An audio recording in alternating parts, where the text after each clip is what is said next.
we will go deep into the realm of the unknown and question everything as we search for the truth. We will explore the possibility of countless phenomena within the ultra spectrum, and together we will learn that it is all connected. This podcast is brought to you by the Experiencer Support Association, and it is a live stream broadcast. If you have a question, send me a super chat or become a YouTube member. This podcast is brought to you by the Experiencer Support Association. Take a seat, relax, get ready, and welcome to Beyond the Tinfoil Hat.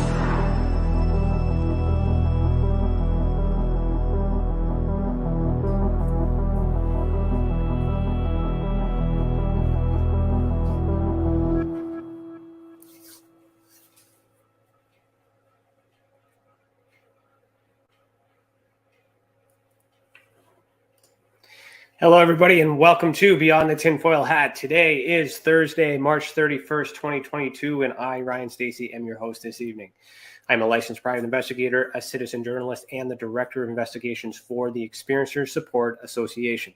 I am the former National Chief Investigator for MUFON Canada and the former International Field Investigator Trainer for MUFON in general.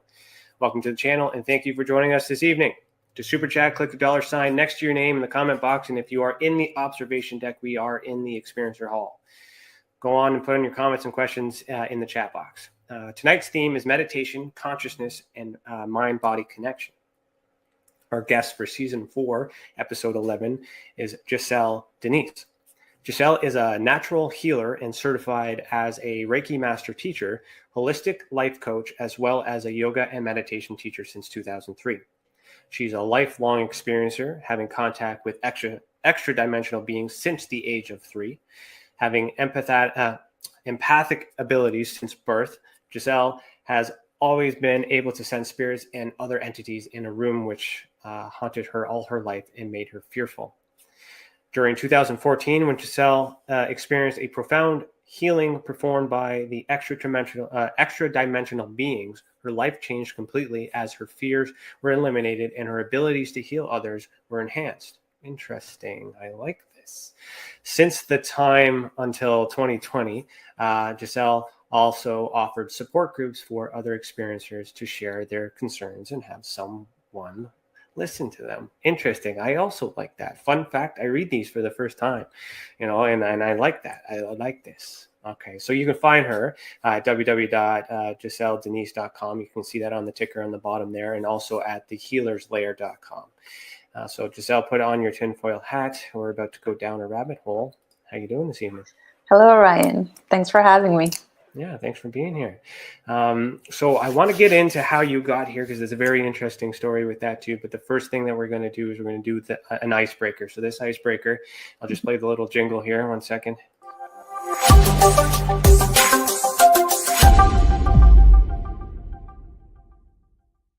So this icebreaker is brought to us tonight by Cece, so our question is, what is it? If you could describe the human experience in a single sentence, what would you say? Oh, okay. Good question. The first word that came to my mind was difficult. Difficult and confusing. Okay. That's my answer. Okay, that's good. That's good. If I could describe the human experience in a single sentence, what would I say? I would say probably the same thing. It's a lot harder than it looks. It is. Taking care of all these dark souls and entities and things like that. Absolutely. It is tough. It is tough. I agree with that. And actually, Sharina, if you're listening, I actually think I just shared something that was similar about that with starseeds. So it's kind of good. Well done, Cece. Well, thank you. So my first question for the evening is, why are you the way that you are? And what I mean by that is start from as early back as you want and walk me through your life that brought you to this moment while you're sitting here today. And then from there, we'll see where this goes. Okay. Well, my story began either when I was 2 or 3. I don't remember exactly the age, but I remember the time frame. So that's why I gave it 2 or 3. But what happened to me at that age, the memory was somehow put away in the back of my mind. And I did not remember until 2003, when all of a sudden I had a profound memory recall, and it was just, it just shifted my life completely. So I used to have contact, like face-to-face contact with beings that were had no body. They were just energetic. They had a humanoid form, but no physicality. And I have two conscious memories of being with them face to face. I know that I've had other contacts with them, but they were not, while I'm awake. Like you and I are talking right now, it's been through, when I go to sleep. But so they've been with me really all my life. And when I remembered, in 2003, I was 33 years old. I remember I had just turned 33, and I was washing dishes because I had just fed my two little kids, right? I had given them, I know it was a weekend because we were home having lunch. And as I'm washing the dishes, I went into this trance. I was on automatic, washing dishes and looking out the window, and boom, one of the memories came, and it took my breath away. And then within a 5-minute time span, the second memory came, and I literally had to sit down because I was like, how can anybody forget this? And well, that turned everything around for me, because that began my journey into the spiritual world. So I went and started learning about yoga and meditation and spirituality, and then that led me to Reiki. And so here I am today. That Reiki turned into, I still do Reiki today, but now it's a little bit more personal, like more of my own method, I guess, and still energy work. And then in 2014, 2015, I had just a profound healing. I used to be afraid of the dark. I used to be afraid of anything that was lurking in the dark, just all the paranormal stuff. And during this time in 2014, 2015, I went to bed, went to sleep. The next morning I woke up. I remember it was 7:15 a.m. I, just did my regular morning routine, and I felt different. I didn't know what it was. And I remember looking at myself in the mirror and thinking, like, what is different? And all of us, as soon as I asked that question, I hear from this side, you don't have any fears anymore. You lost your fears. I literally turned around because it was right there. And so it took me a moment there, and I said, okay, well, we'll see tonight. And tonight came, and I wasn't afraid. And then the next day, and my fear was completely gone. And as soon as my fear was completely gone, all these other abilities started to come in, one after another, which is what I do now, my healing now. So that was 2015, right? Yeah. When that started. So we're in 2022. What happened between now and then and now? So in 2012, I had started a wellness, not spa, but a wellness center. And, I used to do yoga, meditations, and Reiki and all of that.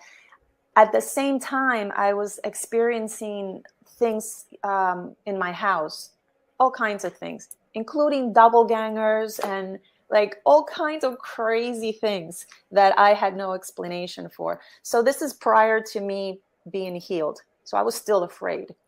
So it was affecting me, because I thought I was losing my mind. But I still continued on my spiritual path, helping people and all of that. I even went on online to find a group that I can join to talk about it. And I just couldn't find anything. So then I said, all right, well, I'll create my own. So I did. And the response that I got was just crazy. I think 22 or 23 people showed up on the first day. Wow. And they all had these wonderful stories. And so I stayed with that group for a while, and I learned a lot. And I learned how I was, just by sharing my story, how I was able to help others. Not only me helping them, but of course they also helped me, because I started connecting dots. Mm-hmm. And so then, during that time until now, things just began to unfold. It's like peeling an onion. It's like you never get to the middle. It just more keeps coming. Just when I thought, okay, I got this. This is how this works. It's like, nope. Here comes another layer of craziness to add on. And I mean, I can't complain. I've been learning ever since, all these things that happen. But yeah, from that time until now, I have found that there's a connection between ghosts, spirits, all that, and ET. And the reason I found out, I really found out it was between 2015 and 2016, how I found this out. Well, that was like the icing on the cake. It solidified, confirmed my theory, because it was at night, I was sleeping. I decided to go to the sofa because my husband was snoring so much. So I go to the sofa, I lay there, and I'm just laying there. That's nice of you. Most people just kick them out, Yeah, I'm like, I'm not even going to bother. Let me just go to the sofa. I went to the sofa, and I'm laying there. And my house is never dark. I always have, those rock salt lamps there throughout my entire house. So it's never pitch dark. So I'm laying there, and all of a sudden, I feel like someone's watching me. And how when you feel that, you kind of like just turn to the direction where you feel it. So I did. And right there by the window, by the curtain, I can see that there's someone there. And I'm kind of looking, and I'm doing this, and I'm like, what is that? And then I can see half of the body. It's a little gray, a little like the ones you see on TV. And he's staring at me. And I said, I could see you. Because it felt to me like he didn't want me to see that he was there. But he wasn't solid. He was translucent. So I can see right through him. I can see the window behind him. I can see the curtain. And I was very calm, very nonchalant, very calm. And I'm like, I could see you. And he doesn't respond. And so then I say it, but in my mind, how come you're not responding? And then I'm thinking, okay, this guy can hear me think, because I know he can, and he could hear me, but why isn't he responding? And then just like that, I said, oh, forget it. And I went to sleep. Like it was nothing. The next morning I wake up and I'm like, why did I do that? Why didn't I get up and at least go touch him? Why was I so nonchalant about it? Like, it's just there's a bit of comfortability. You've been doing it for so long. Subconsciously, you knew you were, it wasn't a threat, maybe. I don't know. I was just very puzzled as to why I was so calm about it. And so then that was my confirmation, how there's a connection. As soon as I lost my fear, before that, I could still feel the presence in a room, because I'm an empath. I was born that way, and it never left me, So I've always been able to feel that, but because I was afraid, I would kind of like push it away. This time, I could be cooking and I could feel the presence behind me entering the room. And in my mind's eye, I can see if it's male or female. I can't see exactly what it looks like, but I can feel the difference between male and female energy. And I can tell how tall it is and all that. And I remember that at one point I was like, wait a second, this is not a spirit. This is different. And it was ET. I don't know what kind of ET, but it had that energy. So one thing that I've learned is that just like we have names to identify each other in the spirit world, and I'm not talking about like spirit, say in the ET world, but the ones that don't have physicality, so their energy, they don't use names like we do. They all have a like a signature, an energy to them, like we do too. Like we each have our own energy signature. We just don't know it. But in that realm, that's how they identify each other by that energy. And so that's what I picked up on, an energy signature that I did not recognize. And so I started, thinking, okay, wait a second, there's something here. And because it happens so many times, I'm like, okay, wait a second. It's not always a ghost. It's not always a disembodied human walking around, like a lost spirit. It's not always that. It's actually ETs. They have the technology to cloak themselves. They have the technology to make themselves invisible to us.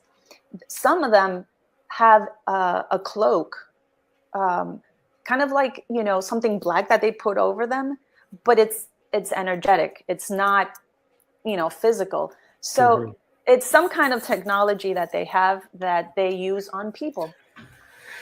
It's interesting because the cloak thing is common in some of the experiencer cases I've investigated, and I get a variance of features described on what these individuals look like. Some transparent, some reptilian, some humanoid, but the cloak, is a very common thing, especially in the drawing practices and stuff like that. With transparency, with me, how is it possible? Like, is it interdimensional? Are they transmedium in that sense as a being, or is it a hologram? Is it technology? Like, where do you sit on that? Is it more of an energy transfer in which you're able to see within, what we call the ultra spectrum, so in the ether, or is he or she being broadcasted in this world right now through technology of a hologram or something? Like, where do you feel with that? I think it's both. It depends on the for lack of a better word, race that you're dealing with. For example, the beings that I grew up with, you can't compare them. Say, for example, you can't compare them to reptilians or the Greys or anything like that. They're a whole other ball game. They are in they're seventh density beings. So at that rate, everything is energy. As far as like the Greys, at least the ones that I have seen, like the one that was transparent, I don't know if that's technology or if that's they're somewhere else and they're sending like it's hard to tell. I don't know. I use the term technology and hologram as an analogy to make it simple and easy for the nuts and bolts in science community to be like, this is how you can comprehend ghosts if it's technology. But if it's not, and it's energy, which is really hard to prove in a material sense, being a combination of both, or it would be technology if a device was being used to manipulate it to change their state of being. But if that's just the way that they are, if we take in consideration your abilities to sense these things, you have empathic abilities, psychic abilities that were enhanced over time. You just might be seeing them in a different dimension, which is why why it appears that way. That's just non consulting advice on things that I've seen before. I'm tracking everything that you've documented said so far. I'm just doing a little bit of a timeline here, and I find it's interesting at 33 because that's a significant number. Was that number at all significant to you? Not to me, but when I started telling my family about it, that I come from a Catholic family, and of course they say, "Oh, Jesus, that's they." Like I don't follow the Bible or anything, but apparently at 33 something happened to Jesus, and so they always say that, but no, to me it was just so random, really. So personally, for me, like from what I can understand, what might have been my first experience that I'm thinking of might have been like 27, and then from there I had another experience around 30, and then when I really started to tune in that there might be something on a psychogenic level, it was 33 for me. Interesting. But I'm also a Freemason, and 33 is kind of a symbolism, and there's also a bunch of things going on at that same time. But that's why I kind of resonated with that, thinking, and so I'm tracking that in 2003 is when you remembered your past events. Yes, right. I got when you. they all did came a back. very good explanation of everything that happened since 2003. But what did you remember? Oh, of course. So, yeah. Okay. So this is the memory that is so ingrained in my brain. Like it feels like it just happened yesterday. So I was born in South America, in Uruguay. And at that time I was living with my grandparents. My mom had come here to the States. And I remember that where we lived, there was the houses over there are completely different than here. So like the hallway had no ceiling. So it's part of it's the hallway and then the backyard. So it's all one big unit. And I remember playing with, I think it was 2 boys and another girl. We were just running back and forth, just being little kids. And when we got to the back, the hallway turned to the left, and then it opened up to the backyard, and all the way down the hall there was an apartment there, and then there was a wall separating or giving privacy to the apartment that was there. And I remember standing there and seeing someone peek, like over to the side of the wall. And so that when I saw that, I kind of stopped and I started looking to see who was there. Then it peaked again and it went back, and I noticed, oh, what is it? Like, who is it? All I saw was white. So I'm thinking that it was someone with a white hood. I don't know. I couldn't figure it out. And then it started to it brought its leg out and then brought it back in. And then I'm like, so all the kids are next to me now, and we're all watching this, and this thing is playing with us. So what it wanted us to do was for us to mimic it. So we started mimicking it, so if he took his arm out, we put the arm out and the leg and so on. And then as an adult, and I look back, I understand what was happening. At the time, I didn't. All of a sudden, half of the body shows. Right. And we all look at each other because, okay, this is not a human being. Because we can see, even at that age, we can see that there's no body. It's just, just light. A humanoid, but light. And but for some reason, we weren't afraid. We weren't afraid at all. And we were just standing there. And then next thing you know, we didn't see him walking towards us. Next thing you know, boom, he's right in front of us. And I don't know what must have happened, because all I remember is, next thing I know, all I remember is knocking on the door at my grandparents' house. which was very strange because they would never close the door if I'm playing outside because they were very protective. Right. But that's what happened. So when I went inside and I told them, I didn't know what to name this thing, so I called it a mummy because it was the only thing that came to my mind at that age. So for my entire life, that's what the name was, the mummy. Okay. And so then, of course, they didn't believe me. They thought, it was my imagination or whatever. But of course, there were, 3 other kids with me. Nobody believed us. Okay, so then fast forward 2 years, when I was 5, I was already in the States. And I remember I was sleeping in the living room because we were in I went to live with my mother, and we were about to move to a bigger house where I can have my room. And for a week, I slept on the sofa. And I remember opening my eyes. It was already morning. It was daylight. The sun was out. As I opened my eyes, I see that being walking towards me, except this time it was a female energy. Again, you can't tell if it's male or female because there's nothing. There's no features in the face or the body or anything. But I can tell it's a female. And so I looked at her, and she kind of just like tilted her head, and then she turned around and she made me understand that I wasn't going to see her again, right? And then she started running towards the kitchen, where I think I don't remember if it was a sink or a stove there, but it was the kitchen. And then she goes like this with her arm, and the wall became like, how like water, and she went through it, and then it solidified, and that was that. Transmedium movement of some sort. That's interesting.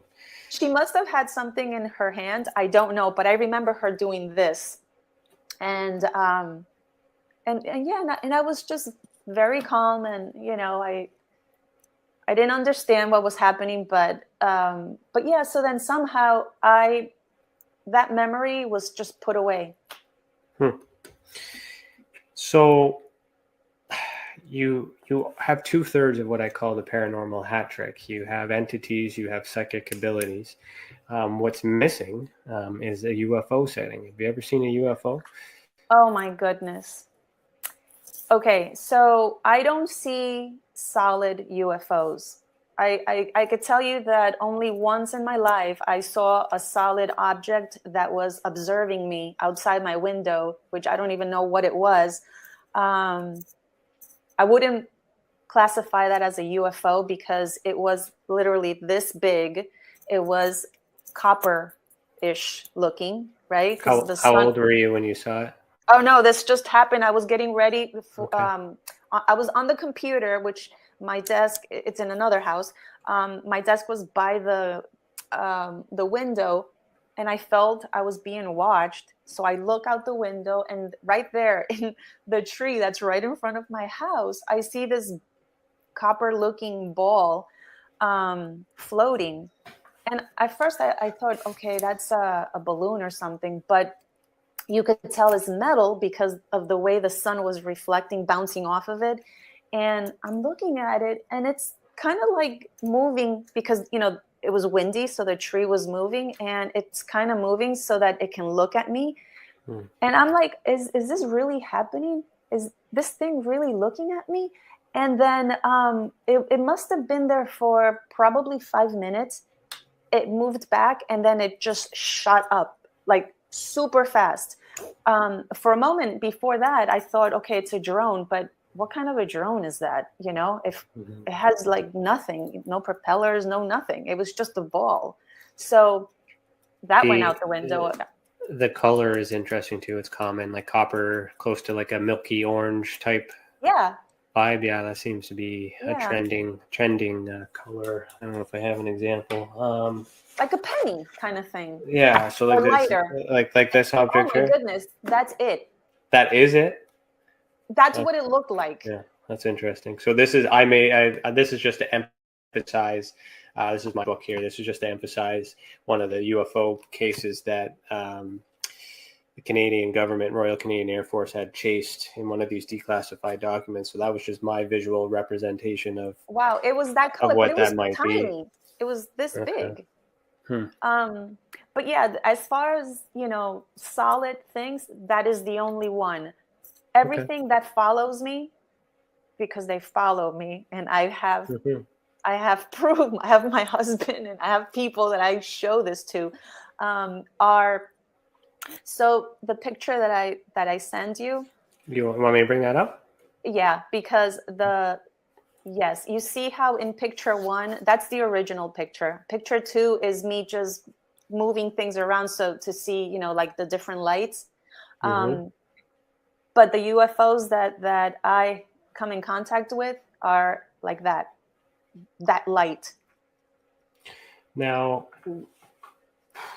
walk me through you taking these pictures. So Okay, what did you see and made you take this photo? No. I was actually taking that picture of the futon because I was just going to sell it. I didn't need it anymore. So I was taking pictures of it. As soon as I I took it with my phone. As soon as I put my phone in front of me to like get the futon in the picture, I got the name of the entity that I just told you about from my childhood come into my mind. But I didn't pay any attention. I was just focused on taking the picture so I can post it. And then, you know how you take a picture and then you look at it to see if it came out good? When I went to look at it, that was there. And I was like, that's strange, because to the left of that picture, there's a window. But it was very early in the morning where the sun wasn't even hitting my window. So, like I checked everything to see what can possibly create that. And then I'm like, okay, this is weird, because as soon as I'm going to take the picture, I get the entity's name in my mind. And then I see that. And that is exactly what the entity's body looks like, except in a humanoid form. Right here is in what this was picture. The entity's name? Ashra. How do you spell that? This is how I spell it, but ASHRA. Oh, I just want to make sure I'm saying it right. Ashra. Yeah. Okay. Ashra. Interesting. Okay. So the second picture, is that the same as number 1, just with a little bit of alterations to kind of bring out the object, or?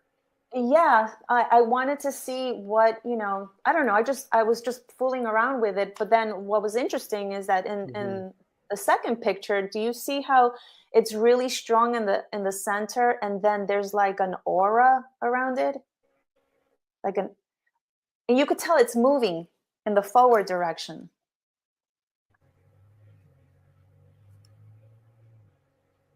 Sorry, something happened. Are you still there? Yeah. Okay. So the second image, yeah. So that the second image is just me playing with it, but the actual image is the first one. Okay. Do you remember if you used the flash at all? No flash. Yeah. So then there's, so if you're no flash, it doesn't look like there's anything reflective in there. If there was a light, flash because it's daylight. Yeah, no, I'm just ruling out all the possibilities of that being known things, right? I mean, I don't have all the stuff in front of me to verify and confirm as being 100%, but it doesn't look like or appear as if anything in here in that picture frame might be causing that to show up. So what's interesting about that is it kind of, I'm seeing it move from left to right. So there's a little bit of movement that was captured there. When you do the alterations on picture number 2, you can still see that motion blur a little bit better. And then there's a focus on that. So if you were using a flash, the flash would have been, that should have been a little bit higher up, mainly in the middle. Which it's not. So interesting. I don't know. I have no idea. I've seen a lot of that in many different places, and there's a lot of explanations for it. A lot of people say, dust orbs and things like that, or lens refractions and things like that. But Mm-hmm. is there a light above you at all, pointing Well, there down? is, but it was off. Yeah, Because okay. it was in the morning. It was daytime. Yeah, no, I get it. So that is bona fide something that shouldn't be there for, whatever reason. Yeah. And that is physical evidence for you that confirms and validates what you've been seeing, maybe through your mind or I don't want to say through your mind, but subconsciously and consciously in the past. Yes. So how does that make you feel when you're able to capture something like that after a lifeline, of those types of experiences? Well, it's funny because not too long before that, I remember I was sitting in my living room thinking, I like to see them again, like physically see them again. Mm-hmm. And I'm having this mental conversation. There's no no one's talking back to me, but I'm just putting it out there. I like to see you guys again. Can you make yourself visible? And I just let it go. I just said what I needed to say, and then I just moved on. And then shortly after, I take this picture, and it's there. That's why I made that connection, because right when I was about to take the picture, I get the word ashra in my mind. So to me, it was so random. I wasn't even thinking about that. I got to interrupt you for a minute. We just got a super chat from Gary Voorhees. Hello, sir. Good evening. He runs a investigative group called UAPX, and I haven't seen him in a while. And good to see you, man. Thanks for that donation. I hope all is well. Sit back and relax. If you have a question, that's what the super chat's for. So that's awful generous of you just to say hello. But if you got a question, throw that in there, and then CC will put that up for you, and then we'll ask it for you. But thank you so much for doing that. You rock. All right. So, okay. I'm just trying to think, because I got my investigator cap on. I don't have, I like to dive into these things and be very analytical about it. Super busy just trying to share some love. Yeah, no, peace with you, buddy. Thank you so much. Stay in touch. The website is almost done, and I'll be reaching out to you soon to share some of that stuff.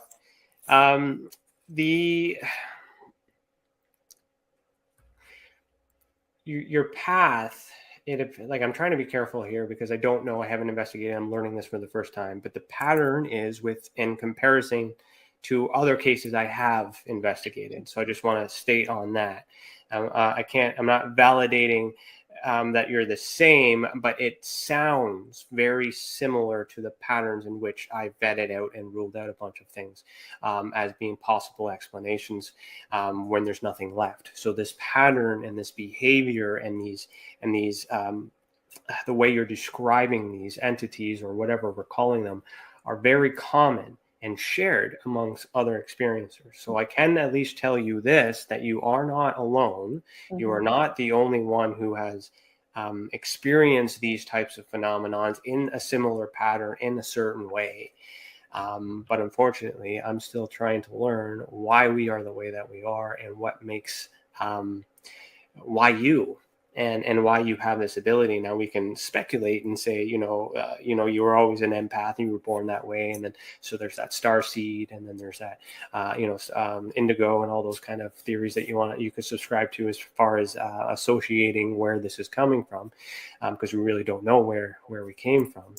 But then you have this lineage of enhanced psychic abilities and development and things, and then you're on this path of spreading light, and you're creating experiencer groups to find answers for yourself, and then here you are on the Experiencer Support Association. So like there is some sort of guide that I can say is very interesting about your life in that, and I'm curious. And this is where the science hat comes on. I would encourage you to make a report about all these other things so we can get the data and the experience your parts, so I can compare you to others who have reported as well to kind of see if we can do some matchmaking or something like that, because you can share. So with your support group that you've created, is that still ongoing? Do you still do that? No. Something very strange happened one day. I'm in South Florida, so going to the beach is a common thing on, during the week. So I decided at one point, it was just a handful of us. We all got together and we went to the beach, and it was one of those things that they're like, you know what, let's try to make contact. Let's us make contact with them, not the other way around. So I'm like, okay, that sounds really good. Let's do it, right? So I think it was a total of 6 of us. And and it was a new moon, so there was no stars in the sky, which is perfect, right? I mean, no stars, no moon, so you can see the stars in the sky. And so as we're waiting for the sun to go down, we're just chatting. We're all sitting in a circle on the sand, and we're all chatting. Right behind us is a not a boardwalk, but where people walk. It's made of cement, but and then right behind there's restaurants. So just giving you a picture of how busy it is, right? There's a lot of people there, and so as we're sitting there waiting for the sun to go down, we're just chatting, and all of a sudden, my peripheral, I see a light. So I turn around and I see this helicopter flying towards us. Here is not unusual to see military helicopter or any helicopter. There's a lot of things flying in the air here because we have airports everywhere. So, but this helicopter caught my attention because it was so pretty. I knew that it was military because of the shape. It was a different shape. Not that I know anything about, military things, but I could tell the difference, And then, so I said out loud, I said, what kind of helicopter is that? Because even not only the shape, but the light on it was different. And I thought, wow, it's such a pretty helicopter. So I said, what kind of helicopter is that? So one of the guys that was there with us, I think he was military at some point, and he turns around and he's like, oh yeah, he goes, that's military, and says whatever, kind of helicopter it is. So I'm like, wow, how nice. So the helicopter comes, he's flying really low, right? He flies over, we're probably, where we were sitting, probably, I don't know, 30 steps to the shoreline. This helicopter went right above the shoreline, probably 10 feet above us, I could say, and just stayed there hovering. And this is going to sound ridiculous, but this is what happened. We're all sitting there, and I said, that's weird. What are they doing here? And the doors were open, and I can see the guys inside. They're all dressed in black. Like, I don't see their faces because they all have that stuff on them, like they have a black thing. They're all dressed in black. I can see their combat boot, everything. And I look at them, and I'm at the people I'm with, and I'm like, what are they doing here? We're not surprised. Again, we see military things around here all the time. And one of the ladies says, oh, they found out what we're trying to do. And I said, no, they didn't. We're nobodies. Why would they even bother with us? And then she goes, well, why else would they be here? And they're looking at us. There must have been 1, 2, 3. There was like 5 guys inside that helicopter, and they're looking at us. And then within, I don't know, 3-4 minutes, they flew away. So I found it to be very strange. We continued on our night, right? Well, it wasn't until a few months later in the future that I reached out to MUFON, and I had a regression with one of the MUFON investigators. And what year was that? Hold on. That was, I want to say 2018 or 2019. So after your you remembered after your Einstein moment, washing dishes, and you had a memory. Yes, but I actually reached out to MUFON for something totally different. And we were just chatting, waiting for, because I wanted my husband to get a regression too, because we had this very weird experience. And so we went for that. And as I'm waiting for my husband, I'm talking to the investigator, and I don't even know how the conversation started, but I brought this up and I said, oh yeah, the helicopter and blah, blah, blah. And he goes, wait a second. He goes, why would the military be there to interrupt your meeting, your gathering? I said, I don't know, but this is what happened.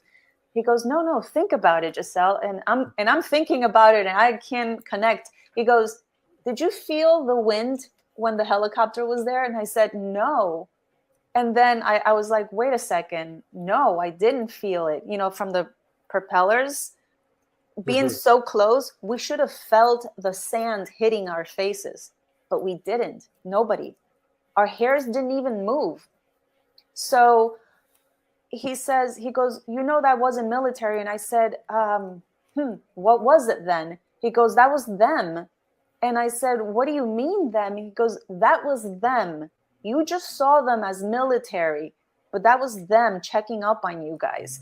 And I said, oh my God, we did make connection, but we didn't even know it because I don't know. We were all so calm about it again.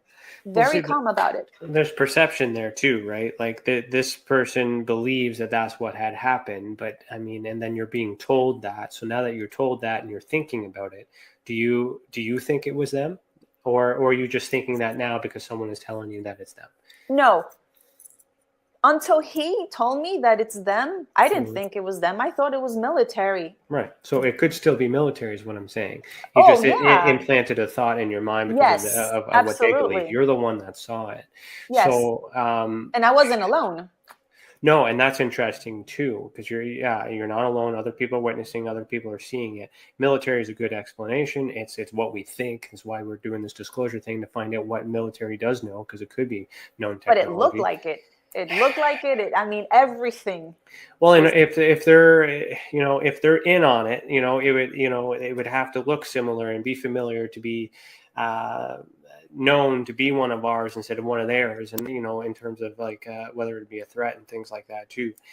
So, I mean, but because of that day, I was really turned off because I was like, okay, I don't think I want to do this way. I don't want to, because of my kids. I didn't want any trouble, Right. I didn't want to cause any kind of trouble because of them, not because of me, because I'm not afraid, I wasn't doing anything wrong. But we ended up stopping everything. Okay. What about CE5? I see a comment from Gary. He wanted to know if you're interested in the whole CE5 stuff. There's a group in Central Florida, so he's from Florida, I think, as well. Oh, that would be awesome. And they meet once a month. All right. That would be awesome. So, Gary, put you're getting a bonus because you put the super chat in there. So put your email address or your website in the comments, so we can read that out for you, and then you can connect to that CE5 group since you're local. So thanks for tuning in, man. All right. So you haven't done a CE5? Sorry. No, but I am able to connect with them. And I've actually taken my husband to the beach, again, on a no moon night. And I've showed him, okay, those are stars, those are planets, those are them. And so when it's really them and it's not military, you could tell it's very easy because they can hear your thoughts. And if you ask them, show me that it's you, they amp up, right? If you ask them, can you amp up again, just to make sure it's you, they'll do it. And so I was able to show that to my husband. And for the first time, he was blown away by it. Yeah. Instant reaction then, right? You're thinking about it and then you see a response, right? Yeah, like I literally think about it, I call them, and then there they are. And it's the same, it looks like that picture, the light. Have you, I'll just bring that up again since I have it here. Have you, what about seances or Ouija boards or things like that on the paranormal side? Have you ever used No, I any don't like mediums like those. that? No. No, I don't like that. Yeah. But is it, so when we were talking about ghosts and extraterrestrials possibly being the same thing, I use seances and Ouija boards, that method to compare that to the CE5 method, because these are different mediums, because the Right. host is the constant in this part. The people that is conjuring up the thought and putting the energy out, and thinking about that group thought to bring in the activity. The board itself in the paranormal spectrum, whatever it's marketed as for, to be used or whatnot, is just a tool to help visualize, to reach into the consciousness. CE5 done without that, but with yourself on a beach, nice comfortable setting, listening to some tones, meditation, same thing, because you're connecting to the same place because you want to get the same results. So how do you know, like, the risk assessment here, how, when you get contact, how do you know that that is friendly contact or negative contact? Because you're drawing attention to yourself, like, and you're in this darkness, this light all of it comes up, this mosquito of a extraterrestrial or UFO sees it and starts to come to it. And, do you have any I could fears or feel it. concerns around it being a bad thing, I or could is it feel always it. good? Okay, you No, feel it. no, I could definitely feel it. I have encountered negative entities. Okay. I have.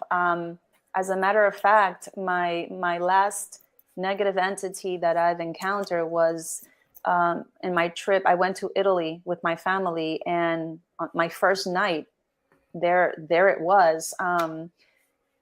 You know, there's a difference between how they feel. Like, remember I told you how they have an energy signature, even if the entity has physicality, which a lot of them do, they still have that energy signature that you can pick up on.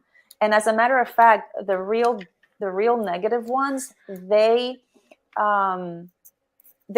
send out an energy so that you can feel fear.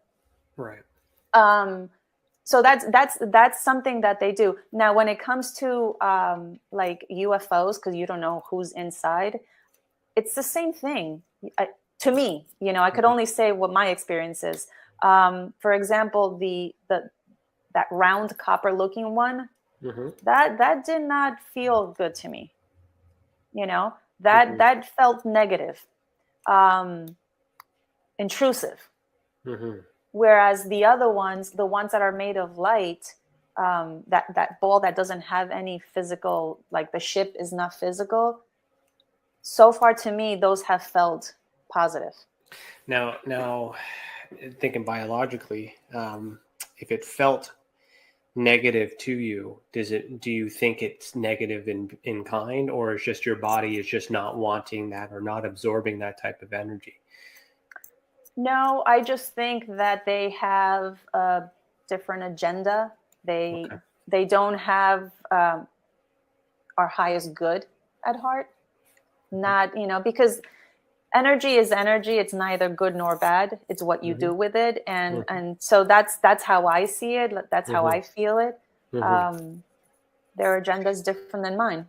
Yeah, it's kind of like when you go into a room and you can really feel the room. You can tell that someone's having a bad day. You can feel it, but it's not necessarily your fault that they're having a bad day, but you can feel it. And then you would decide whether or not you want to leave that room because you don't want to feel that energy, or you would take some of your positive energy, transmute that, and try to make that negative energy into positive. So have you ever been in a situation when you're interacting with these beings and you're deciding, you notice negatives, like what do you just avoid it, or do you try to convert it? No, now because I'm not afraid, I don't avoid it. Each event, each incident is special all on its own. But for example, the one that I encountered in Italy, it was, when I say I lost my fear, I lost my emotional and mental fear. that primal fear that we have in our body to save us when there's danger, the fight or flight instinct. I still have that, my body still has that. So in Italy, it was like 2:00 in the morning, and my husband had fallen asleep. My kids were all asleep, and I was just in the moment, feeling like I was appreciating where I was. So I opened up the windows and I was looking out at the sky from my bed, just being in the moment. And when all of a sudden my body starts reacting, and so, I'm like, what's going on? Why is my body reacting like this? It started to tense up, and, it felt like I wanted to run. And so I realized, okay, this must be the fight or flight instinct that we have. And so I focused on it, and I realized, okay, there's something in the room, and now I could feel it. And my eyes went directly to where it was coming from. Now, my physical eyes, I couldn't see it. I could feel it. I could see it in my mind, and it's cloaked. I can't see what it looks like, but I can tell the height. I know it's masculine. I know where it's standing, but I can't see it with my physical eyes. And it became really intense, and my body is reacting very intensely. Like my hairs were all standing up. And so I got to the point that I was like, okay, I said, whatever you are, you need to leave my space. And it wasn't leaving. And so then at that point, I said, Michael, I need you to take whatever is here, take it away, right? It usually works. Every single time it works, except for that night. As I'm waiting for that energy to go away, I don't know what happened. Next thing I know, I'm sitting up on my bed, right? Next thing I know, I am not in my body anymore. I am someplace else in Italy, right? But it's daytime now. And I'm standing there, and there's a masculine entity next to me. He lets me know that he's there to teach me something. And he goes, what's the thing that's in your room is over there. So he points in front of me, and then he says, go ahead and look at it. So I walk over there and I look at it, and it's the most hideous ET I had ever seen. So it looked like a gray, only that it was taller, but he had a mean look. Like he was angry, and I'm looking at him, and I was like, ooh, right? Like he's so ugly. And while I'm there looking at him, he is literally sending fear towards me, right? And I can feel that. And so I said to him, it's all telepathic, by the way. I said, well, I'm not afraid of you, so you could stop now.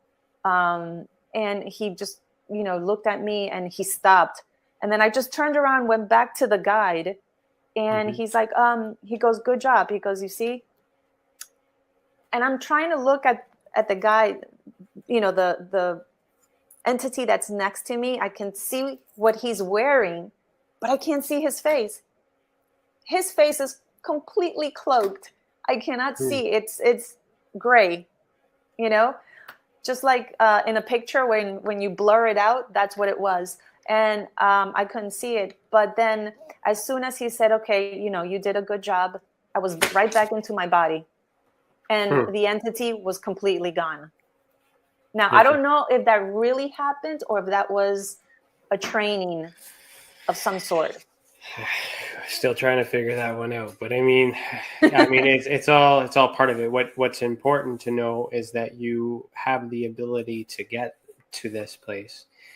Interpreting what it is that's in this place is a whole other department. My role is just to make sure there's nothing normal that could explain this. And so far there's not. This isn't normal behavior, but it is normal behavior if we accept the possibility that we're evolving and we're more powerful than we're led to believe. So we got to take our commercial break, but before Mm-hmm. we got into that, with your thoughts on the support group, you're not doing that anymore, but have you been looking for one? And if you have you heard of Experiencers Anonymous, which is a group that we have? I heard once. I learned about you, and I went on your website, and I was like, oh, this is really nice. I wish I would have found you way back then. But right now, what I'm doing is I will be starting one, Okay. another one, because there's still a lot of people that are going through things and they have no one to talk to, because you get ridiculed. I've been ridiculed left and right. Mm-hmm. Nobody like believes you, but so I want to give No, them that support. that's good. No, I was just going to say that, like, it's good that you're doing that. People need that. If they feel comfortable, they trust you, as long as they're getting it off their chest, is what I've always said. Right. Ways of expressing it like that. So what I was going to say is that at the very last commercial on this turn is our commercial for Experiencers Anonymous. And then when we come back, we'll talk about that, and then and see how that makes you feel in comparison to what you've done and what you're trying to do, and maybe we could help you have a little Experiencers Anonymous group in your area too, because that's some things That would be nice. that we're thinking about doing as well. All right, so we're going to pause right here, but we will continue after a message from our sponsors. Remember, if you're listening to the audio version, head over to youtube.com/the Experiencer Support Association so you can see the video that goes with the audio, including my new haircut. And it's the first time ever, I think, on this podcast I've done a show without wearing a hat. So, it's probably, it's a cool thing. So remember, you're listening to Beyond the Tinfoil Hat, a podcast by the Experiencer Support Association, and we will be right back. It's your business. It's your property. Your assets are worth protecting. Blacklight Investigative and Surveillance Services specializes in patrolling and inspecting residential or commercial property against fire, theft, vandalism, terrorism, and illegal activity. People and buildings are monitored to prevent crime. Keep your property, your people, and your assets safe from threat. Our elite staff are dual licensed private investigators and security guards. Blacklight Investigative and Surveillance Services. Go to blacklightiss.com.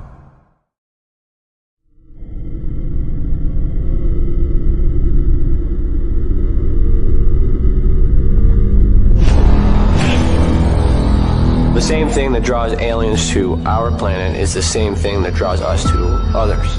Exploration, curiosity, sustainability of life. That's why we go. It would make sense as to why they're visiting here.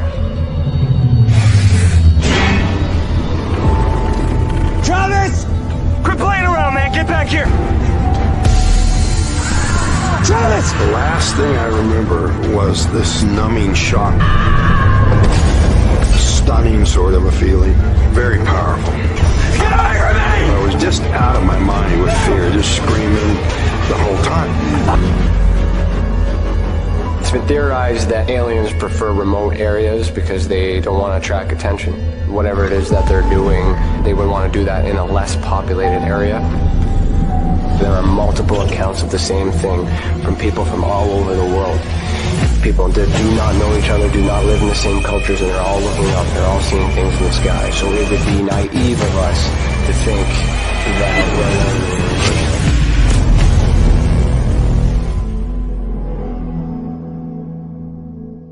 Ryan is one of Canada's leading new UFO investigators. He conducts and oversees UFO investigations on a constant basis and was really taken by his research. He's compiled a tremendous amount of data regarding UFOs in Canada. And just as interesting, he really goes over how UFO investigations are done and what are some of the mistakes that people make when they submit evidence. Note for starters, don't edit your videos or photos before you send them.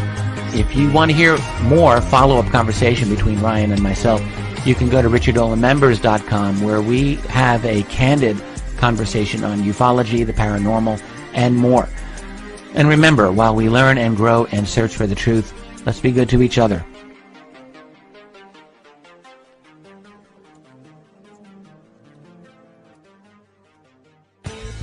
Welcome to the Observation Deck, a state-of-the-art, one-of-a-kind virtual platform that takes video conferencing to the next level by using avatars to navigate a campus, just like you would in real life. First, you install the application and design your very own unique avatar. Then you're free to explore the various areas of the campus at any time from anywhere. There's so many areas and activities to choose from on the platform. There's a 1,000-seat auditorium, a large expo hall, a movie theater, a nightclub, an art gallery, and even a beach. Come attend a conference or take a class or hear a lecture. Meet new friends and interact directly with presenters. It's all right here on the incredible Observation Deck campus. Where in the world will you go?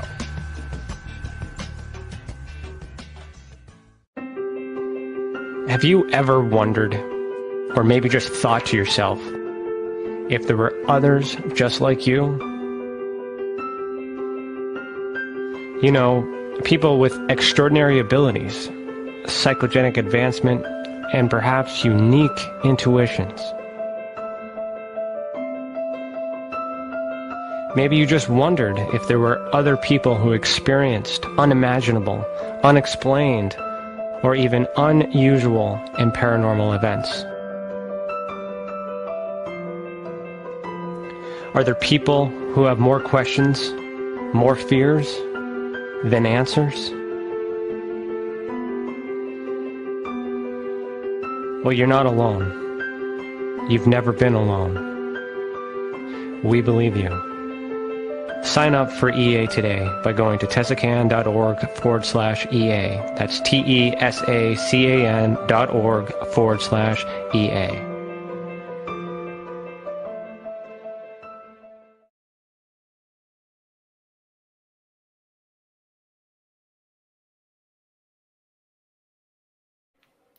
Welcome back. You are listening to Beyond the Tinfoil Hat. Did you know we have a private community chat for our members on our YouTube channel? If you become a member, you will get bonus content like exclusive videos, including bloopers, behind the scenes, and members-only Q&A. Also, if you've ever experienced an unexplained event involving the paranormal, UFOs, extraterrestrials, dogman, or any other paracryptid, head over to tesacan.org/reporting system.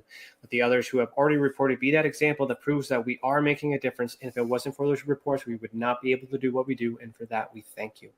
I'm still here with Giselle. And how you doing? Very good. Glad to be here. Good. Did you catch that last commercial? Did you? Yes, it's very nice. I like it. How does that make you feel? What's the feeling you get from that? I was always wonder. A very good feeling, comforting. I like it. That's what I want to hear. And the reason why I'm kind of alluding into that is to kind of emphasize that we are on the same path. We want the same thing in terms of where we're coming from, where a lot of people are experiencing these phenomenons, not understanding what it is. We don't have answers. We have a bunch of people trying to get answers. We hit these pitfalls and we have these challenges and these struggles and trying to interpret the same information. But yet there's, even with our audience, there's a variance of people listening, hoping that one of us is going to reveal the answers and solve it. But the thing is that we're trying to emphasize is that the more people that come forward and share their experiences, whether we believe them or not, in terms of, in general terms, the more information we'll have, the more data that can be measured, and then it'll kind of push towards having a universal understanding. And with the research and what we're trying to do, in terms of understanding why you are able to connect and others aren't, or others can, and methods and things like that, is just to try and encourage people to, instead of thinking that it's a poltergeist in their house, that maybe it's a psychic ability and it's them who's responsible for moving the objects, not some paranormal Hollywood phenomenon that may have been manifested or created. So with your support groups and things like that, how do you feel about talking about it, but then actually putting it on text and paper and reporting in general? So you reported to MUFON. You had an experience with that. I don't think you've reported to Tessa yet. But what is your overall feel on putting it pen to paper versus talking about it? Well, it's funny that you ask me that because I'm currently writing about it. I'm writing my experiences in a book form, which I've been contemplating for a while now. But, I used to think, who's going to want to read about my experiences? Until I met all those people in the group that I helped and helped me, of course. And so that's what I'm doing now. I'm okay with putting the pen to the paper. And now, if you were to go back in time through your events, when you were afraid, which was, I guess, pre-2014, would you have put pen and paper then? No, because then I thought if I did that, it would become a reality. And I was afraid of it. Before that, it was like taboo, because see, the thing is, I grew up having all these abilities, and the people in my life, like the grown-ups in my life, they weren't having it, at least not to the extent that I was. And so they didn't understand this. So I basically had to learn it myself. And I think that's where the fear grew. It was just basically ignorance. What you say fear, though? What were you afraid of, though? What is this rooted from, this fear? Well, because I was so open, spirit, disembodied beings, like the souls that get left behind, that don't cross over. They all saw me. They all saw me. They, the good ones and the bad ones. And I remember being like, oh my gosh, leave me alone. And it was an ongoing thing. I used to think back then that every house I would live in was haunted. Then I thought, no, it's me who's haunted. And then I realized once, I started learning everything, I'm like, oh no, I'm probably psychic. And that was the progression. And that's good. You're healed. You're solved. You don't need Tessa. You don't need us at all. You already figured it out. That's good. That's the point, right? Like, a lot of people do. Your journey is fascinating. I mean, and it is very supporting of others. And the fact that you're writing is good and it's great. We do book reviews as well. CC can mention that to you afterwards, where we can help you with that once that's written. Oh, that's great. We also are a publishing company too, if you need assistance with that. Yeah. Canadian too, if you haven't noticed. Yes. And things like that too. I see Lisa in the comments as well. Giselle, she one of the first, the last person I investigated for and Move On, and the first person I investigated with Tessa. And she just recently published her Experiencer book. And Lisa, I am reading it right now. I'm actually going through it, and I noticed a lot more cases in there that you didn't share with me, but I'm reading it in the book, and I like it. So that's an example. So what I want to show you is that you're not alone. There are other people that feel the same. And that's the whole idea of the Experiencer Support Association, is to bring everyone together. I have your websites queued up. I want to go through that so we can talk more about the work and the professional stuff that you've done. But before that, just want to share the little, what you've already told me before we started, but how, I think this is perfect timing to bring this up, but how did you find us? Well, so I have this thing that when I make dinner, I like to listen to something that will help me grow or that I can learn. So I went on YouTube to find something from one of the channels that I follow, and the Leak Project had you on. And I don't know what caused me to click on it. Something triggered me to click on that day, and I did. And I started cooking and I started listening, and I'm like, oh my gosh, wait a second. There were things that you were saying, and the way that your process of dissecting things, I was like, oh, this guy's for real. And so I'm like, okay. And then I went on your website, and then I started watching some of your interviews, and I liked the way that because of your background, your investigative background, it was just different, and that's how I found you. I appreciate that. I mean, but there's, and that's why I go out and do those things to spread awareness. And the reason why I wanted you to say that is not to hear all these nice things about me. Thank you, by the way. But was to bring validation to the point that others like you are looking for something like this, and it's important that we all of us. So I as much as and I'll take this moment here to talk about the rest of the team. There's also Serena Dracis, there's Cece as well. We have Dave Petrella in the comments. Sylvain Rochon is coming to the channel soon as well. We have a lot of other people behind the scenes. My wife as well assists. A lot of people are responsible, including the experiencers and all the reports, for me to sit here. So as grateful as I am to hear that you're following me and coming here, I just want to take a minute to say that, to thank the other people that helped make it easy just for us to have this conversation. Because if it wasn't for that team, if it wasn't for these experiencers and all these other things, and as I say with the part on the break, after the break, is I wouldn't be here if it wasn't for the encouragement and the support that I get and validation for the work that I do. I still don't know what the hell's going on. I don't think anybody does. But it's the only thing that I can comfortably recommend or prescribe, if you will. I'm not a doctor, but like is that we need to have more smaller groups in more areas, and have more data come in and things like that too. So I will task Cece to talk to you about those opportunities afterwards. Absolutely. And maybe we can help enhance what you're already doing, and maximize your reach, maximize your growth, and help more people. Great, I appreciate that. Like that. Yeah. So let's talk about your work. So you gave me 2 links. So this is website number 1 and website number 2. So which one do you want to start with? So this one, the GiselleDenisse.com, that is, I guess, my professional one, because the other one is more of my hobby. This one here is where you can make the appointments for treatments, for sessions. I also teach massage therapists, continuing education in Reiki. So that's in there too. The other one though, that's a little different.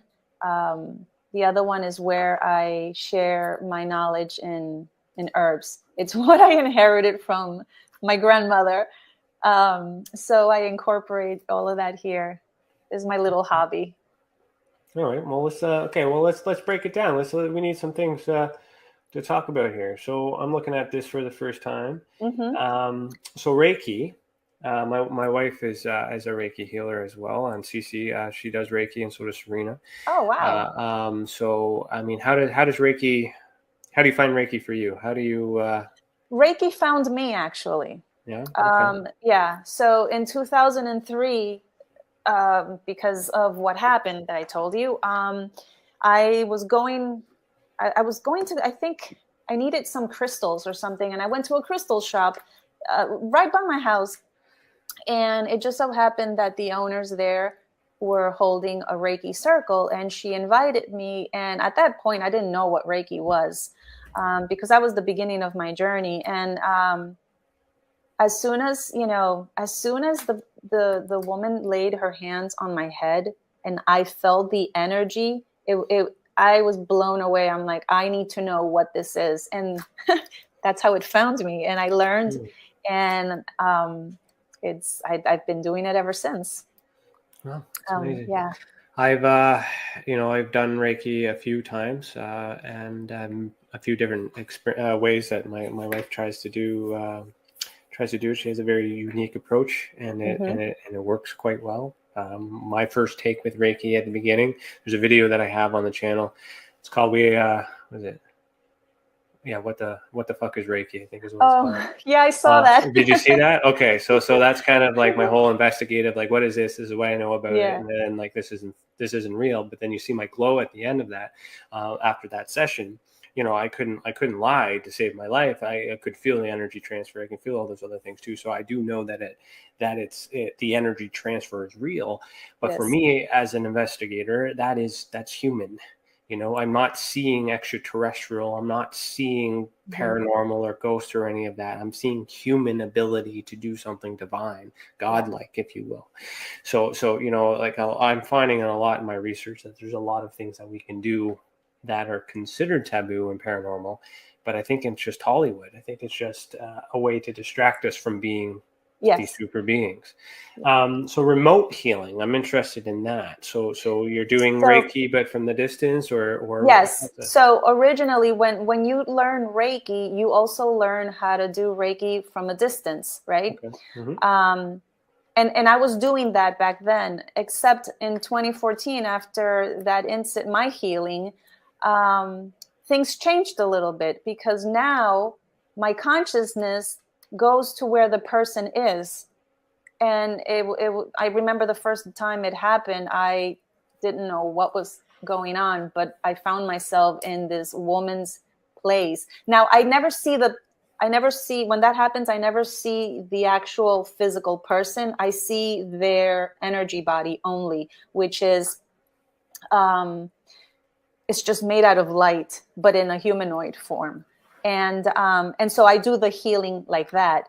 But I remember the first time it happened, I described to the lady what I saw, and she confirmed that I was correct. And then it happened again and again and again. And I said, okay, so this is my new way of healing now.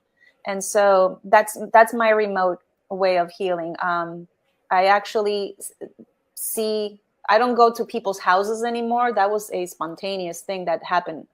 But now what happens is that I see the person in front of me, and I'm able to do the healing. And then I also have my guides there with me who actually help. And it's very interesting how that developed. Well, it seems like you were meant to be. It's kind of a shoe-in that sense, with the way that you've been encouraged in the things that you're seeing, and now you're helping. Maybe that was the plan all along. And it's good. It's good to see, because I always think that everybody has the ability to be more than what they are. Oh, absolutely. And I enjoy knowing that people are taking that ability, trying to do something, and to enhance, right? Like, and try to help and try to better the future or the next generation and things like that. We got a lot of pain, we got a lot of suffering, and for many different reasons. And there are a lot of healers and many different divisions for many different reasons. And it's good. It's a very thank you for doing what you do. You're welcome. Thank you. Another thing that I do now, which is also new since 2014, is, and it happened spontaneous. I was in the middle of a Reiki session, and as I'm working on this woman, all of a sudden I see an entity standing there, and this entity is hunchback, and I can tell that at one point he was human, and now he is stuck. He hasn't been able to cross over, but he is attached to this woman, right? Now, she didn't come to me for that. She came to me because her back was hurting, because she was literally starting to hunch, right? So she came to me for that. So I'm doing Reiki. And then I see this, and for some reason, the information came all like in a download, all at once. So when you get a download, you get all the information, the visuals, everything, right, all at once. And so I understood that he was human at one point, and he did not cross over, and he remained here earthbound. The longer a spirit remains earthbound, apparently they forget how to find the light, so that's where they go looking for people like me, where we're so open. And so he had attached himself to this woman, and the effect was that she was actually picking up on his his vibe, his energy, and becoming hunchback herself. And I remember I felt such, a huge compassion for this being, because even though he was there causing, something negative, I felt, an immense amount of compassion for him. And so then I called Michael and I said, Michael, take this being to the light, and set him free. And I wasn't saying anything. This is just me doing my thing. And then once I was done, it was so crazy. This lady says to me, she goes, I felt you taking something so heavy. She goes, I felt it coming from my feet and leaving my body through my head. She goes, you did it, didn't you? And I said, yeah, but what else did you feel? And she goes, it felt like, she said, it felt like a man.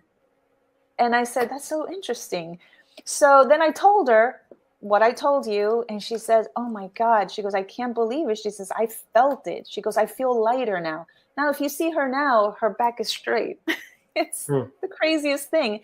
So that was my entrance into that part of the healing. So now I am able to remove attachments from people, whether they are, earthbound spirits or, there's so many different types.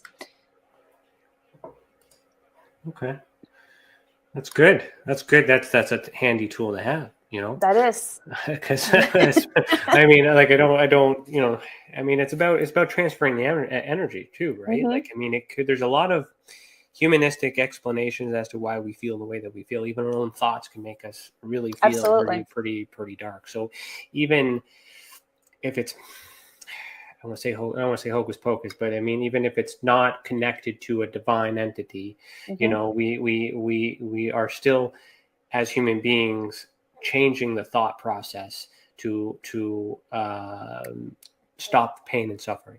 Yes. So I mean, we need more of it, and this is what we consider pseudoscience as well. It's not widely accepted, but it's used. Exactly. It's holistic and all these other things, apothecary and things like that from the past and things as well. So I noticed that you were a writer as well. So you do little short journals. Is that what this is? I do. When I get inspired, I write a little here and there. Okay. Our new website will allow freelance writers to contribute content as well. So neat. Just thought I'd throw that in there. But so if I click on that, I did a right click because I was curious as to what the what these are. What the heck is it? It's a tincture. What is it? Oh, a tincture? Yeah, what is that? So it's you can make tinctures from just about any herbs, or in this case, it's an elderberry. And so I decided that, because I have always been against the pharmaceutical. I don't like synthetic anything. I rather go natural, because nature provides for us in everything we need. So I decided to start making my own remedies. And like my grandmother, that's what she used to do. So I started with the tincture, with the salves. I'm working on some other stuff currently, but for right now, this is what I have: the tinctures and the salve, and I also make some candles every now and then. Okay, very talented. Good stuff. All right, so that's cool. Very cool. So look at that. You do all this and all these other things, which is good. So Stacey, if you want to put the websites in the comments, that'd be good. We do have these websites on the ticker below. If you guys do want to take a closer look, I'm just taking a peek here. Cool.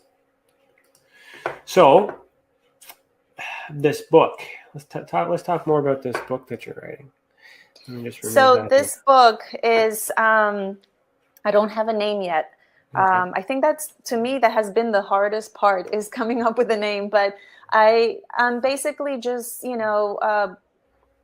taking the reader on my journey, how I got here today, and what I've learned, because, I'm not the same person I was, say, 5 years ago.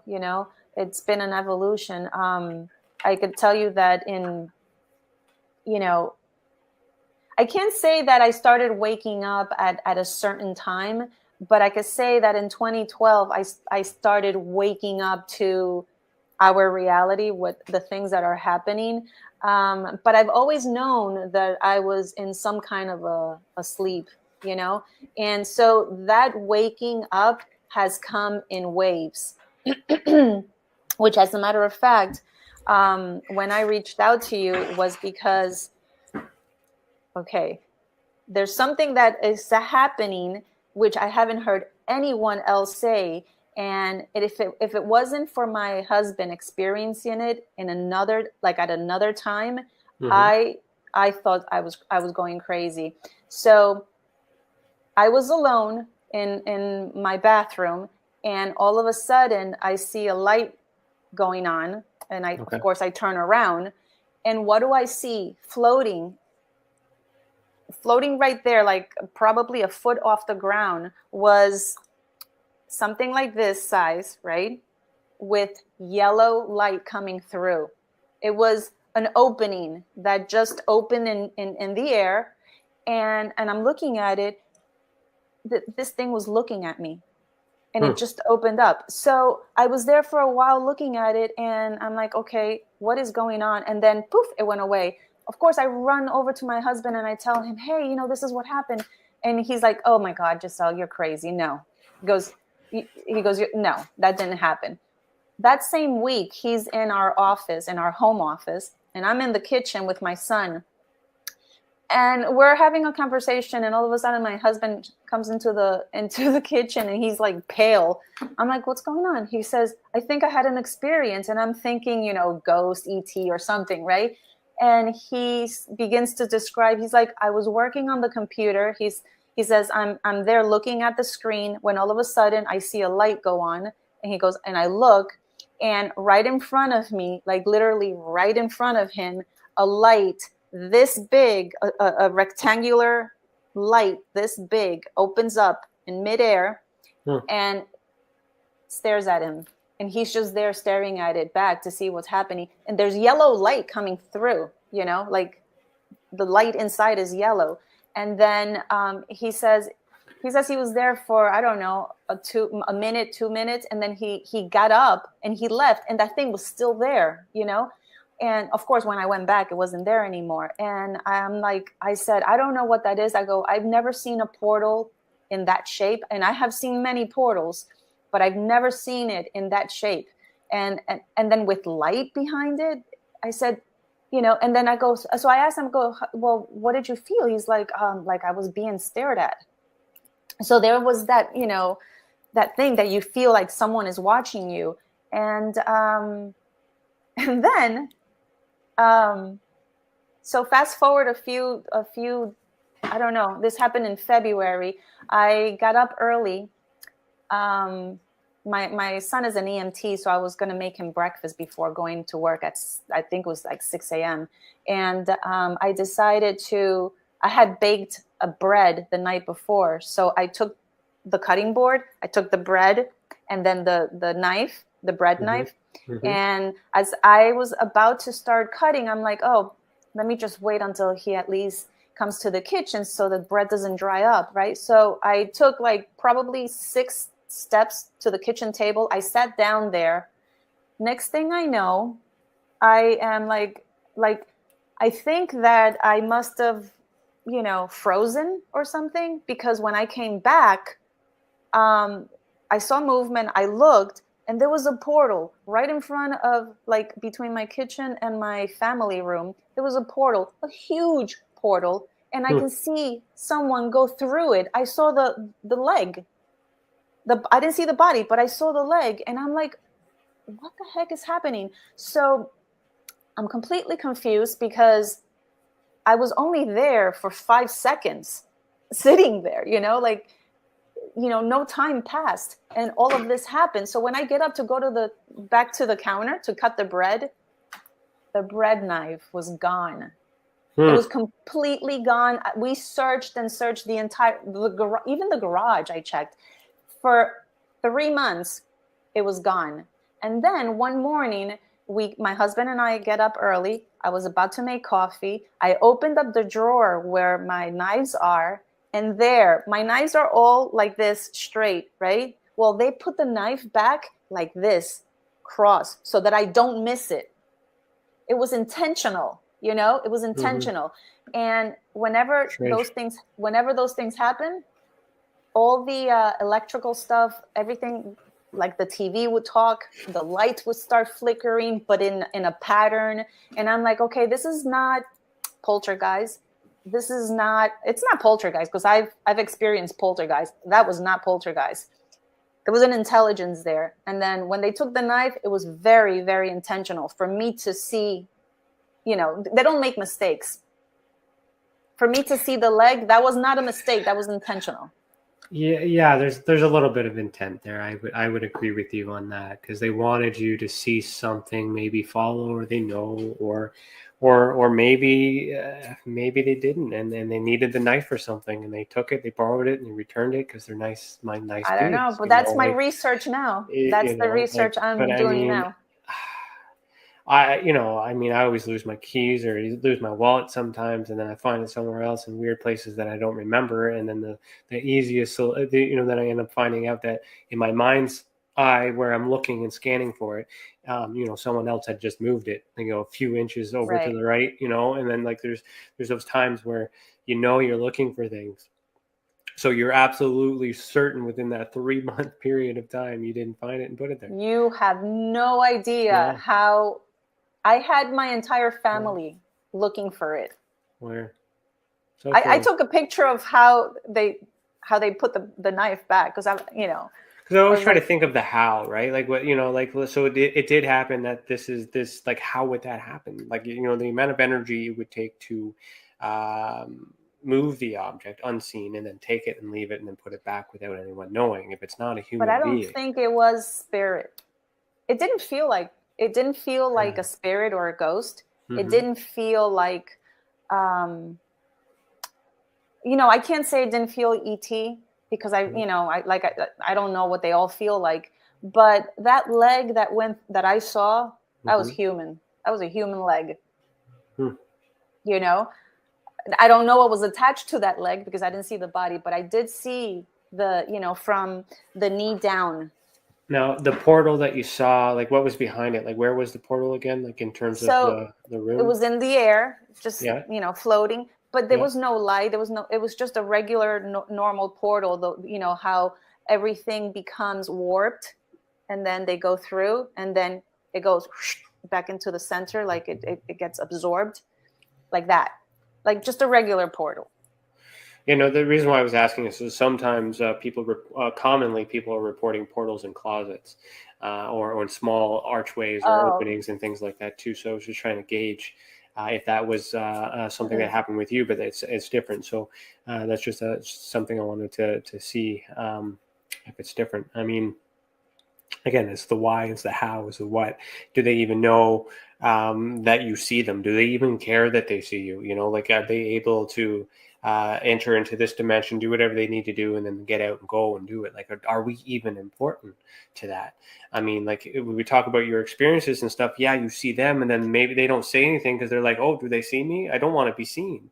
And there's a lot of I always try to give the benefit of the doubt to the captors, or in the sense, like, maybe they're just as afraid of us as we are afraid of them, in terms of trying to understand it, because the portal works two ways, right? So if we look at the seance part, the Ouija board as an example, we're in this dimension and we're meditating, we're doing whatever we need to do to channel and bring that energy and to ask for a reaction. We're getting that reaction. What would that look like in this dimension? If someone in the other dimension did the same, what would that look like here? That's I true. thought that maybe the portal is an example of that. Someone on the other side, I'm actually just coming up with this off the spot right now. Like that, that's really good. It might be as I always think with the meditation analogy, in terms of when you meditate and you send thought out and then you're looking for thoughts to come back, it could be human beings doing the same thing. But what if we're seeing these portals that people are asking for, like, give me a sign, right? It's just not happening in front of them. It's happening somewhere else, Right. And that just could be just a result of what that looks like from the other side. So if we create and open up a portal and they see that, how would they respond, right? Human beings, different dimension, all these other things that look strange, it looks weird. So that's why I kind of want to get to the point to kind of have a bunch of like-minded people that are able to manipulate space and time to be able to produce this, so that way we can, do the stranger things and go through and see what's actually there. But there's so many things that are happening. Where in your heart of hearts, with everything that you have gone through, you've mentioned you think you know a little bit about Jesus, about him being 33. So you mentioned, so you're not super religious from what I'm gathering. No, I'm not religious there. At all. You mentioned Michael. I'm assuming Archangel Michael, with in terms of that, but there's a connection to Christianity and Catholicism. So I'm suspecting that maybe you started that way and then became something else. And so where are you now in terms of belief as to the source of not just you, all of this? Where is this all coming from? So it's interesting that you asked that. First of all, let me clarify Michael. Michael, I call him Michael because that is the name he was given by us humans from religion, right? Okay. And so, we know him as an archangel. But in reality, he is a higher frequency being, okay. Just like the ETs that we know. I'm not calling him an ET per se, but he is a higher energy being. And his job is, to protect and that kind of stuff. I've never been religious, even though I had to, do the whole religion thing as a kid, because of course I had to listen to my mom, but I've never been religious. I am very spiritual now. I'm very spiritual. I do connect to the other side, and I respect it, even the negative, because they do exist in their own consciousness, and what we call negative is really just a different level of consciousness, one that we have passed already, and therefore it's lower than us. And therefore, that's why we call it negative, but it's not. It's just energy. So where do I stand with religion or with God? What do you believe is the source of all of this? Right. So no, I don't believe that Jesus is God, because I've heard that before. I don't. I believe that he is a high frequency being, that I do. And as far as God, I have a problem with the word God, because of how it has been, tainted, dirtied, so I call it source. And the reason for it is because, how people have had near-death experiences, and then they end up on the other side and they have their experience. Well, I had that experience, but I didn't die. I just went to sleep and woke up, and I was in someplace else, and source, what I now call source, was there presenting, like it just showed up, and the amount of love that I felt, there's just no word to describe it. There's just no word. We call it love, but it doesn't even come near it. And that's when I was taught, when I was shown our connection. We're all connected. Everything that is alive here on this planet and outside of this planet, we are all absolutely connected. And I was shown the connection. It was like a web of energy and the connection. And it was the absolute most beautiful thing I've ever experienced. As a matter of fact, I remember thinking, I don't want to go back. I want to stay here. And I was confused because I was like, well, you know, I didn't die. I just went to sleep. And then, you know, I was told, no, it's not my turn. I have to come back. And so that's when I came back and I opened my eyes and I was in my bed. But that's what I think God is. It's source. Okay. Well, that's good. No, it's not. You're not on trial or anything. I know. But... I'm investigating. I'm learning. I'm experiencing. Right. I'm trying to, and I'm helping. You know, this is good, validating, because, like, you know, we can come back to this video. You can come back to this and look at what you've shared and things like that too. And there's validation that you're not alone.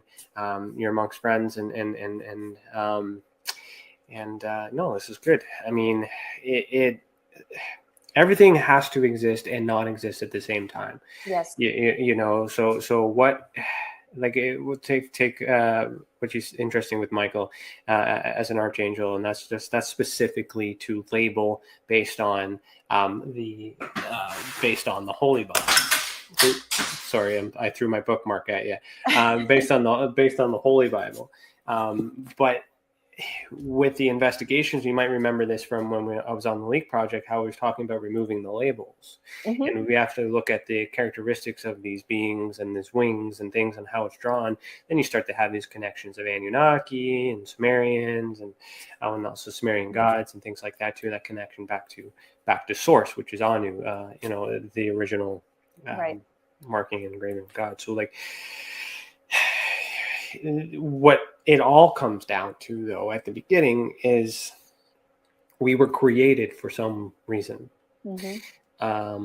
That reason may not have been given to us, but yet we're allowed to be the way that we need to be in order to do these things. And when we do positive happens. You know, and you know, so in the absence of God, meaning we don't have the answers, we're kind of just left with ourselves. So I'll kind of wrap up in the sense before we do our final segment here, which will totally be a 360 to everything we've just been talking about. But it's good that in the absence of God, meaning confirmation in the existence of it here as making the decisions now and then, it's good to have people like you and others to continue to put, you know, God-like love and light into the world. So I want to say thank you once again for creating a group to help other people like yourself, providing resources and the ability to heal people. It's very positive. And whether it's connected to the source or connected to aliens, connected to ghosts, it doesn't matter in the terms of that. It's all energy. It's all energy, but you're not afraid anymore. And No. The reason why I'm focusing on this point is because I spend a lot of time talking to people who are afraid, and you know, and it gets better. It's just trying to get them there without saying, you know, I don't believe you, you know, or that didn't happen, because that doesn't help.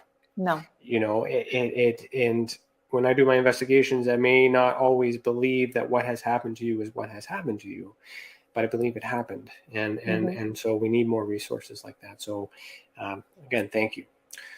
Thank you for having me. Yeah. So before, in case I forget, tell everybody where they can find you. I am at GiselleDenisse.com or at thehealerslair.com. Okay, perfect. On social media at all, anywhere? I was kicked out of Facebook. Why were you kicked out of Facebook? I was kicked out of Facebook a couple of years ago because I was speaking my mind and sharing healing things with my followers. And I was given, you know, I was put on whatever jail, and then I did it again. And, you know, they just shut me down. And I said, you know what, I'm done with Facebook.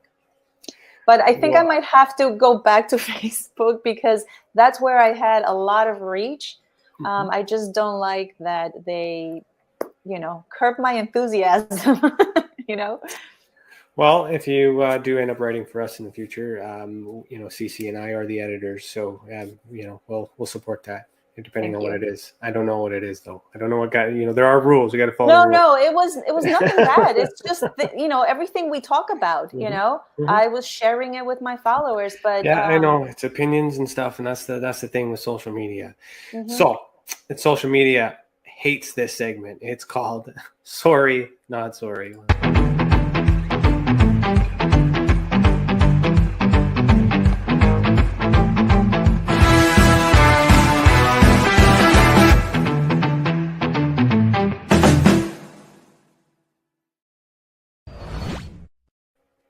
All right, so here are the rules. I'm going to ask you a question. I haven't done the segment in a while. I'm going to ask you a question. I'm going to time how long it takes you to answer it.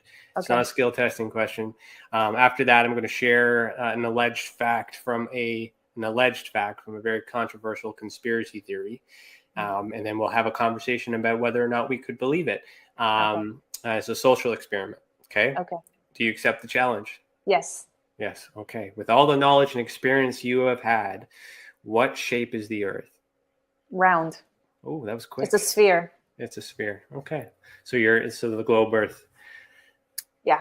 Yeah, perfect. No, that's fine. So the reason for this is because I spent a lot of time talking to people in the flat Earth community, and who do believe that the shape is different than what we're told, by NASA and Canadian Space Agency and things alike. They do have a lot of evidence and a lot of research that kind of supports their sides of the theory. But just like ghosts and just like UFOs, we can't really prove one way or the other because I'm not an astronaut, and as an investigator, looking at the facts and looking at the people, I'm on the fence because I don't really know, and we do spend a lot of time in that. So this flat fact, as I call them, apparently, according to passages in the Bible as well, and that's another thing too, is a lot of people reference the Bible as the reason why extraterrestrials and paranormal exist. The same book is used to defend the shape of the Earth and things like that too. But the purpose of the conversation is to determine whether or not we could accept the possibility that the Earth has water above it, and not space, water. And the reason for that is when we look at the stars close with a camera, it does appear to look like it's underwater. So let me see if I have a picture here. That's interesting. So maybe in the future I'll try to find a way to do that. But the picture on where my finger is, it's a star that's viewed up into the sky. And the assumption is because that looks similar to water, that space is actually water. Now, not a scientist, not a astronaut. I mean, and those who have the science and theories to explain all that, all the power to you. But until I'm able to get out in space and see it for myself, I'm still looking at it for myself from here, recreating that event. I can see the same thing when I zoom in on a star with a camera. So, is it possible that we're underwater? Well, I mean, at this point, I believe anything is possible. And the fact that you said that about the star looking like, we're seeing it through like water, it looks like the portals. When portals open, that's what it looks like. And that's just an interpretation of a visual piece of evidence. So when you see it, it appears to look like we're underwater, but that doesn't mean we're underwater. Right. But again, we trust what we see. And we also trust the science.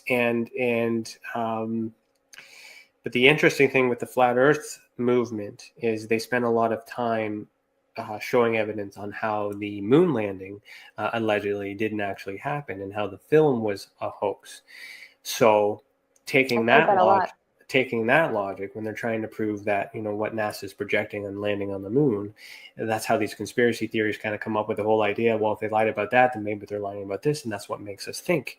And the reason why people get mad and angry about the subject is not because of the possibility of it. It's just because they're starting to believe it a little bit, and they get mad about themselves, and they start fighting it. Because it makes sense to them. But if it makes sense to you enough, it means everything you've been told is a lie. And that's where people really get upset. And that's why I say social media gets mad about this, because they don't stick around past the whole, hey, the Earth may be flat comment. They Mm-hmm. turn everything off. But if you try to think about it, even if a combination, flat plane or a globe, eclipse or oblique, obloid, I think that's the Mm-hmm. word I was trying to find. Does it really matter what shape the Earth is? Not to me, it doesn't. No, it doesn't change. Does it matter if it's a ghost? Does it matter if it's a UFO, an extraterrestrial? Not at all. No, but something is making contact with you. Something is connecting with you. Mm-hmm. And so using that logic, the whole point that I'm trying to bring in with this segment is to show that that's just a really hard movement to say that everything is lying. But these people are no different than us trying to understand this phenomenon. Right. And if we work together trying to understand what is true, because they're also fighting to get answers from the government. That's what we have in common, is we need confirmation from the government. Mm-hmm. And then once we get that and we work together, then maybe we'll have answers too. And the That would flat be earthers interesting. have explanations on where these extraterrestrials come from. And they believe that the extraterrestrial, which is extra land, is just simply outside of the known world, which is what we're in. But that's interesting. It is I've never heard that. And it connects kind of the dots. But that doesn't mean that I believe that the Earth is flat. Right. It doesn't mean that I believe that the Earth is a globe either. When I look at the Miller projection, I know that's wrong. It's not completely accurate. It feels weird, and is a good way to explain to people how things work. But it's not right. That doesn't mean the flat Earth map is the correct one. That's just a view from the top. But then there's got to be some truth in the middle. And so that is kind of all in the mythology and connection of things. So when we come back to source, when the original explanation of where everything is coming from, the flat Earth model is also a way to explain the cosmos, a way to explain consciousness, a way to explain the universe. In reality, the flat Earth is actually referring to the universe, which is the universe is flat. It's linear. So what I'm going to kind of end on for those who are listening, and I see you guys, we've talked about this before, as a new thing that I've learned, I'm starting to comprehend, is that the flat Earth model is not three-dimensional. It's interdimensional. It's layers, and it's consciousness. And then we can travel from one point to the other point. But again, theory, not a scientist, not an astronaut. So I gotta put some thought into that. Yeah, I have heard about that, the flat Earth theory, but I've never really put any energy into it. I guess I don't care, that if it's flat or a sphere. To me, it seems like a sphere, because when I look out into the ocean, I can see a dome. Mm-hmm. And when I look at the moon, it looks round. But other than that, it doesn't matter to me if it's triangular. No, and the point that I'm always trying to make is that even when we have science that proves, the way that the world is, there's still a lot of people that disagree with it and have a lot of evidence to suggest and question what is being presented. I feel that science is incomplete, though. At science one point, it's not a fact, though. No, but the thing with science is that at one point in history, science and spirituality were one, and then it got split. And you can't have them split. They have to come together. One is part of the other. And until that happens, I don't think that we're going to be able to get, clear answers, because we're separated.